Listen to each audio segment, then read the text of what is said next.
Hi everybody. I am going through the northern suburbs of Pittsburgh at the moment, trying to catch up to my buddies for lunch, and we are about 30 minutes away from the Falcon Heavy launch.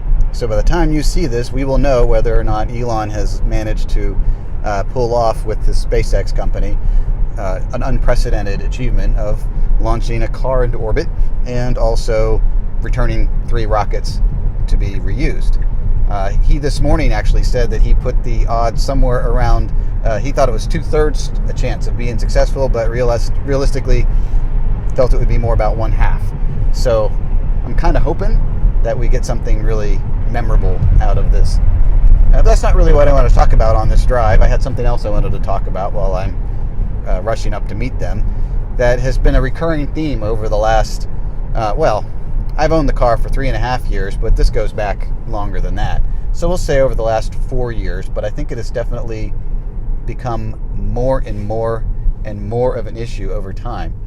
And we'll start with the basic question of, does Tesla discriminate when it comes to hiring their sales staff? Now, this is kind of an open letter to Tesla, and I'm not personally volunteering for anything because there clearly are folks with much more successful blogs and things like that are cashing in on these referral programs. Let them do it first. But what I've noticed is that while you typically would have cars being sold to consumers that have some amount of demographic overlap, or at least some familiarity with their customers, Tesla doesn't seem to do that so much. Tesla tends to, in my experience, hire very young sales folks, almost exclusionary.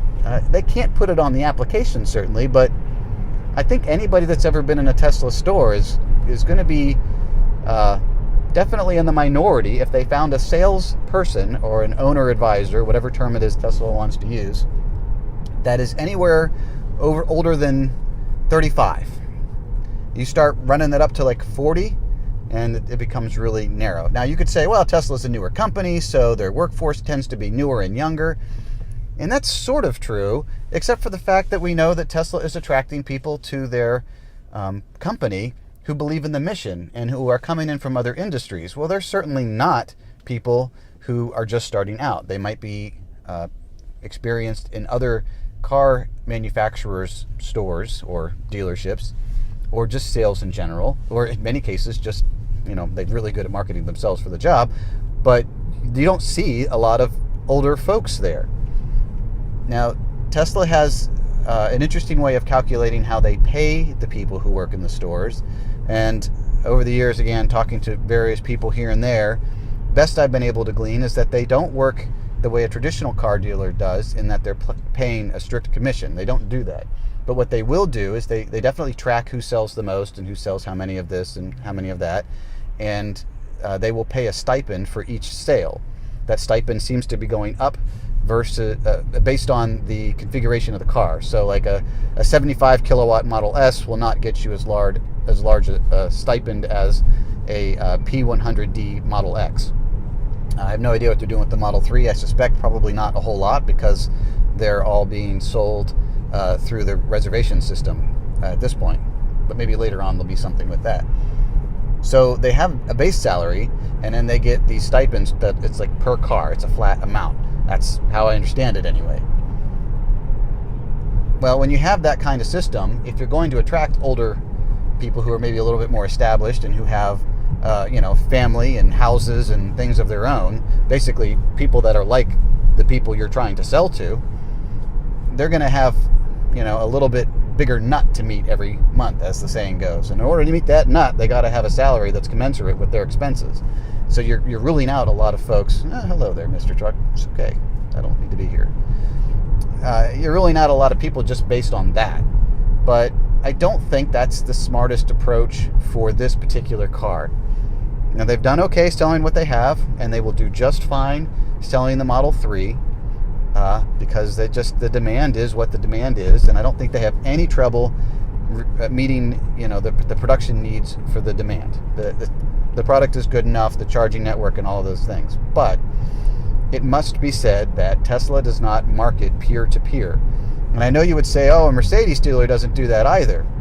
The guy who's working at the Mercedes dealership, he's not, he doesn't own a Mercedes, or maybe he doesn't have, the same size house as the guy that he's selling to. And that's maybe true, but I think they have a little bit more in common in regards to, how your car operates if you have a regular gas car, and how a gas Mercedes operates. It's going to be fairly similar. So that sales guy can take that car home, and he can extrapolate most of the ownership experience based on his personal car, and then extend it to whatever it is he's selling, whether it's a fancy Audi or a BMW or something like that. Like, now he just has to learn the differences.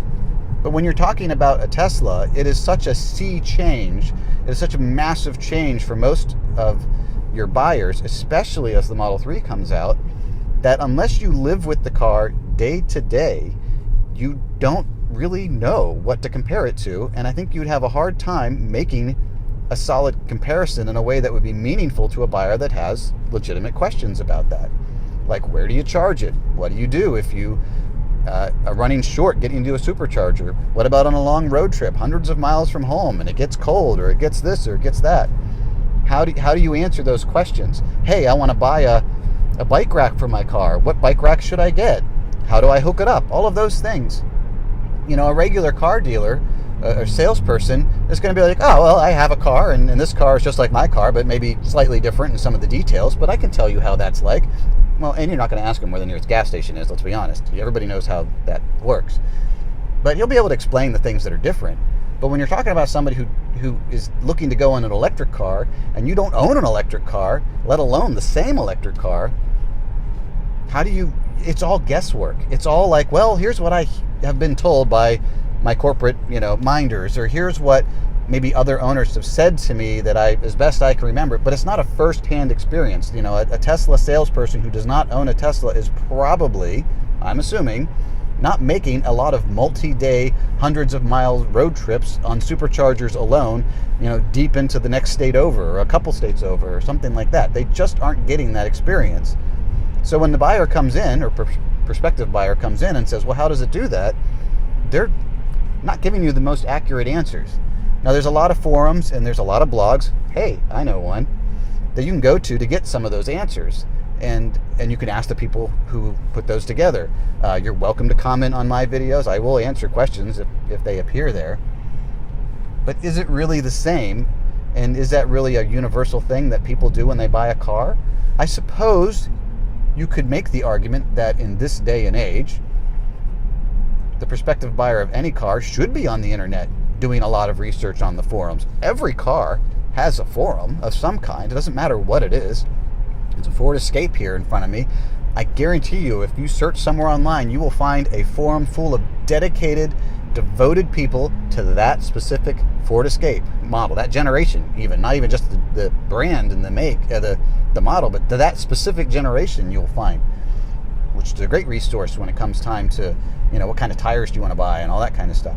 And Tesla certainly has that, but really, are people doing that level of research? I get the sense that they aren't. I certainly did when I was shopping for cars, including the Subaru we just bought recently.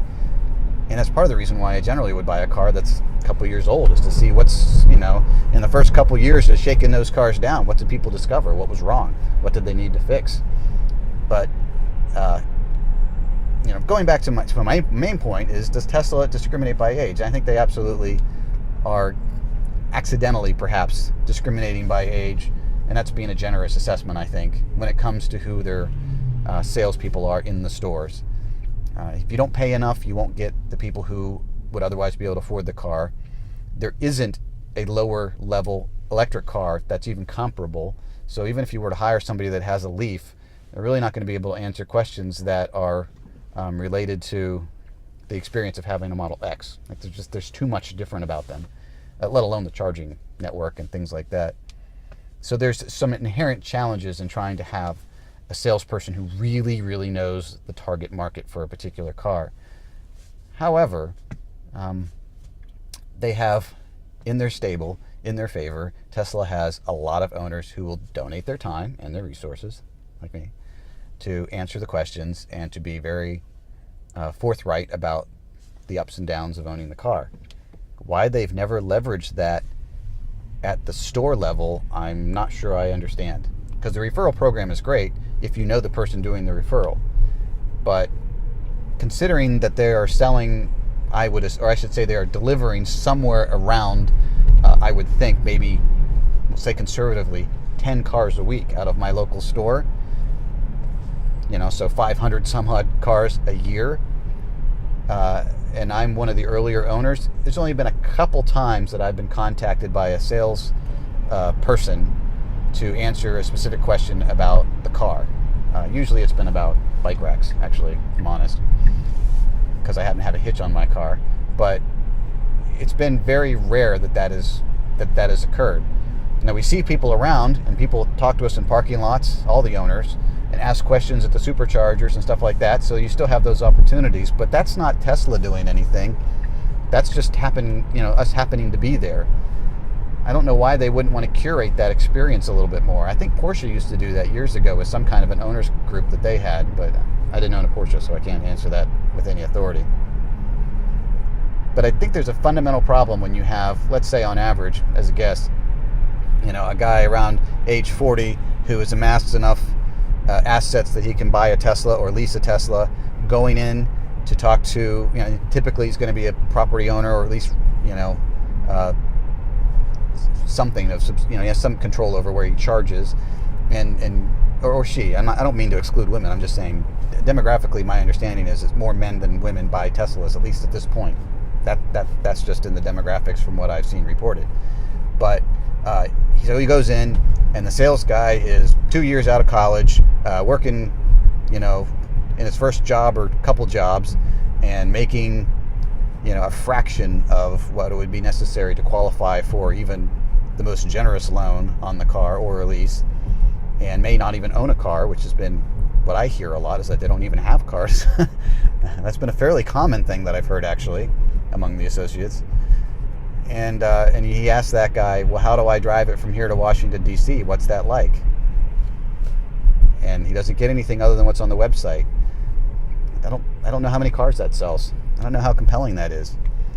So it's just a thought, just something that I have been pondering for a long time as to why Tesla feels that that's an appropriate tack to take when hiring salespeople, to hire people that can't answer, relatively easy questions, or an even worse case, and I've heard this a lot, will answer questions wrongly, just flat out wrongly.